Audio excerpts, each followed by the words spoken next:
কিভাবে পরিচিত ছিল? টিকটকে। সুবা ও মমিন দুইজন টিকটকার। সামাজিক যোগাযোগ মাধ্যমে এই যুগে তাদের পরিচয় হয়েছিল ভিডিওর মাধ্যমে। প্রথমে লাইক, কমেন্ট, এরপর চ্যাট, তারপর ভিডিও কলে কথা বলা। সব মিলিয়ে দ্রুতই গড়ে ওঠে এক গভীর সম্পর্ক।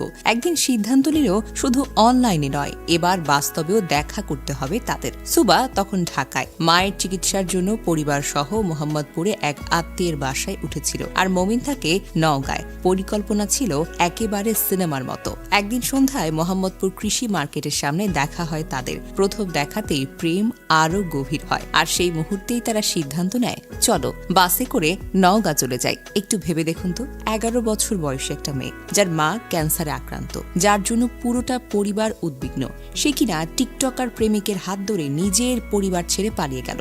এই ঘটনায় পুরোটা দেশ চমকে যায়। সাংবাদিকরা যখন সুবাকে প্রশ্ন করে, তুমি কি কারণে বাড়ি ছেড়েছ, সুবা সরলভাবে উত্তর দিল, বাসায় ভালো লাগে না। অথচ এই বাসাতেই অসুস্থ মা, যার ফুসফুসে নাকি ক্যান্সার। সেই মা যিনি হয়তো দিন গুনছেন জীবনের শেষ সময়টার। এই বাসাতেই ছিল তার বাবা, যে অসহায়ভাবে পুলিশের কাছে ছুটছিল।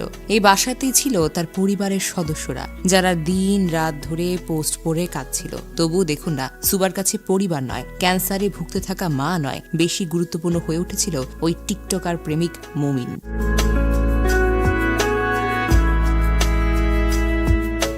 সামাজিক মাধ্যমে লক্ষ লক্ষ মানুষ যখন বলছিল সুবাকে খুঁজতে হবে, যখন সবাই দুশ্চিন্তায় ঘুমাতে পারেনি, যখন অনেকেই ধরে নিয়েছিল মেয়েটি হয়তো অপহরণ হয়েছে অথবা খারাপ কিছু ঘটেছে, তখন সেই সুবা ঘুরছে নওগাঁয় প্রেমিকের হাত ধরে। সোশ্যাল মিডিয়ার অতিরিক্ত আসক্তি, অপরিণত বয়সে ভালো মন্দ না বোঝার ক্ষমতা, আর কিশোর বয়সের মোহ কতটা ভয়ঙ্কর হতে পারে, সুবার ঘটনা সেটাকেই চোখে আঙুল দিয়ে বুঝিয়ে দিল।